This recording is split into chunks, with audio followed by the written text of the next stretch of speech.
इसी दिन जो मैंने आपको दिखाया एक प्रेस कॉन्फ्रेंस का क्लिप कि अरशद शरीफ की जिंदगी को कोई खतरा नहीं था हमारे इंफॉर्मेशन के मुताबिक, इसी दिन इसी प्रेस कॉन्फ्रेंस में एक और बात की गई, जरा आपको वो सुनाना चाहता हूं, फिर उसके बाद मैं आगे ये जो चीजें चल रही उसके ऊपर बात करूंगा। एक मिनट जरा ये कैमरे ऊपर शरीफ साहब कब तक यूएई फिर से जी जी शरीफ साहब तब तक यूएई में रहे जब तक उनके पास यूएई का वैलिड वीजा था। हमारी इत्तला के मुताबिक किसी ने सरकारी सतह पर अरशद शरीफ को दुबई से निकलने पर मजबूर नहीं किया, तो वो कौन थे जिन्होंने उन्हें वहां से जाने पर मजबूर किया?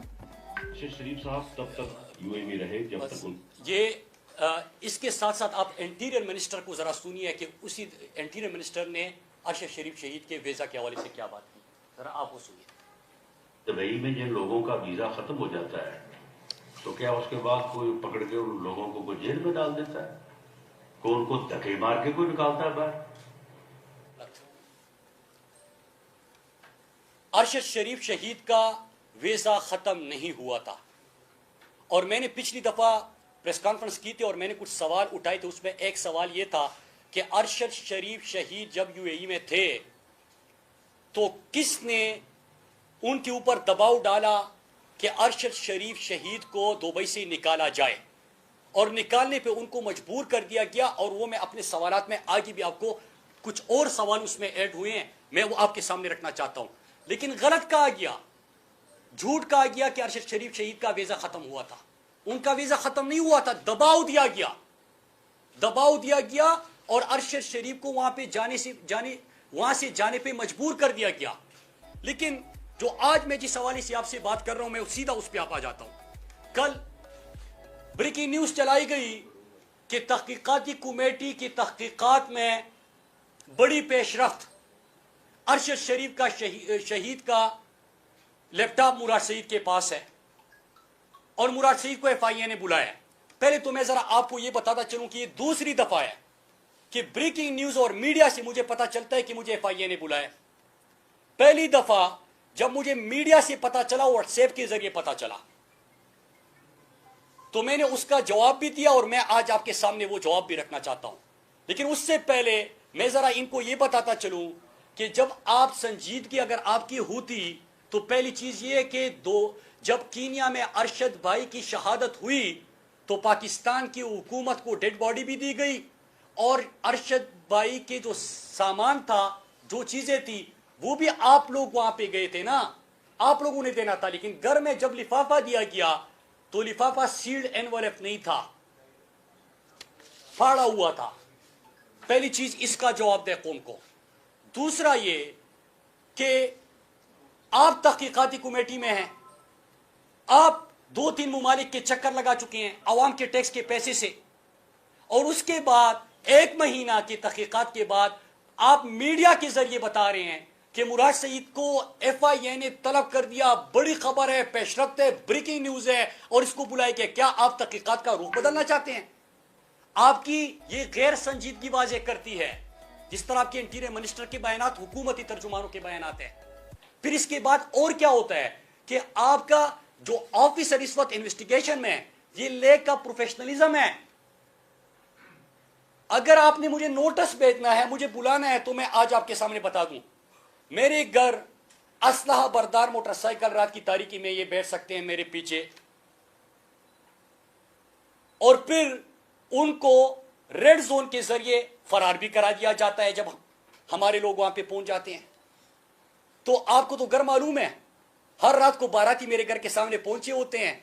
न सिर्फ एफआईए बल्कि बाकी इदारों के ऑफिसर उनके मोटरसाइकिलों पे, जाली नंबर प्लेट की गाड़ियों के, वो पहुंच चुके होते हैं।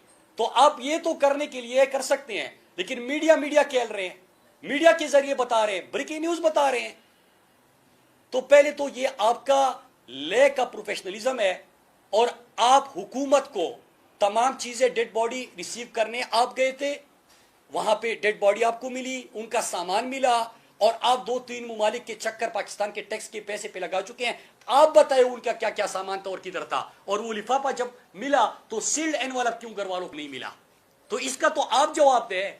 लेकिन तहकीकात, मैंने तो आपको डायरेक्शन भी दी थी अपने पिछले खत में, आपने मीडिया के जरिए बात की, मैंने आपको खत लिखा, उसमें हालांकि नोटिस नहीं होता इस तरह, घर में दे देते हैं, एड्रेस आपके पास है।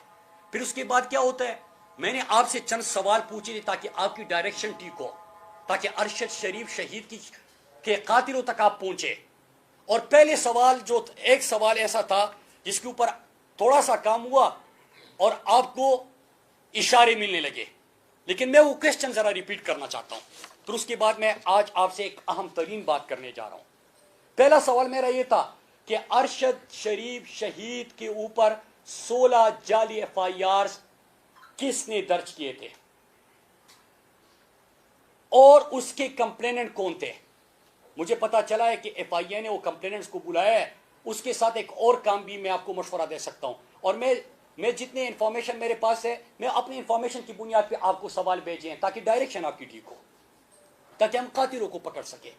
पाकिस्तान का सबसे बड़ा नाम हुब्बुल वतन, शहीदों का वारिस हमसे छीना गया है, ताकि हम उनके कातिलों, हमने तो उनकी जिंदगी में जो वो फरियाद कर रहा था तो उनको तो इंसाफ नहीं दे सके। कम से कम उनकी वालदा जो फरियाद कर रही है उनको तो आप कम से कम कातिलों को तो पकड़ सके। पहला सवाल, 16 जाली FIR किसके कहने पे हुए थे, कंप्लेनेंट्स कौन थे, और उन कंप्लेनेंट्स का कॉल रिकॉर्ड आप निकाले कि उनको किसने कहा था कि आप अरशद भाई के खिलाफ कंप्लेनेंट बने और फिर उनके ऊपर आपने जाली FIR दर्ज किया।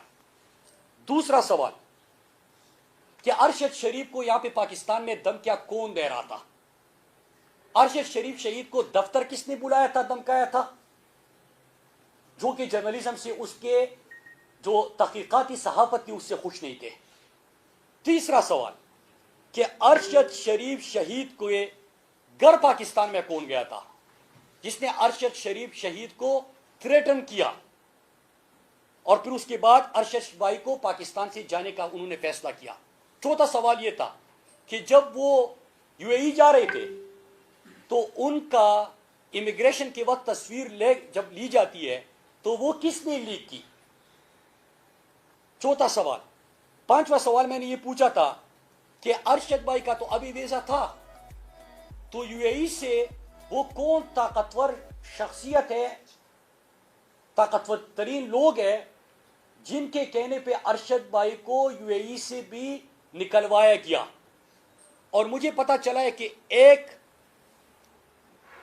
होटल की लॉबी में, मैंने आपको कहा था कि होटल की लॉबी में कौन गए थे जिन्होंने पहले अरशद भाई को टाइम दिया, फिर वो 48 घंटे का टाइम भी उनसे वापस ले लिया गया और उनको कहा कि आप फौरी तौर पे UAE छोड़ दें, और उसको ये भी कहा गया कि आपकी जिंदगी हम आपको ये रिकमेंड नहीं करेंगे कि आप पाकिस्तान वापस जाएं।